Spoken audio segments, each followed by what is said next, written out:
So sa 2 years old cacao mga cacao lover, ito 2 years old grafted cacao. So 2 years old grafted cacao MC02. Mag-aabono lang tayo ng urea. Every 3 months yung pag-aabono ko dito mga cacao lover. So 2 years at least meron lang ako mga 200 grams. So kalahating lata ng urea iabono natin. 4 na butas mga cacao lover. Ano lang 50 cm lang po.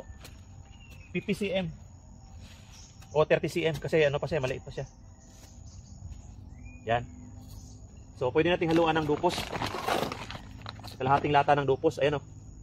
Mga 100 grams. Yan.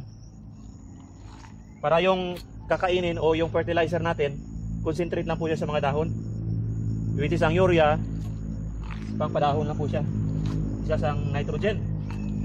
Saka yung phosphorus, pampaugat na rin, pampaganda ng mga ugat, di ba? Yun lang po ang gagamitin ko. Tapos sa susunod na buwan, complete fertilizer naman yung i-ano ko sa kanya, i-alternate ko sa complete fertilizer. Yung triple 16, pwede yun. O triple 14, pwede rin yun. So ano yung inabono natin?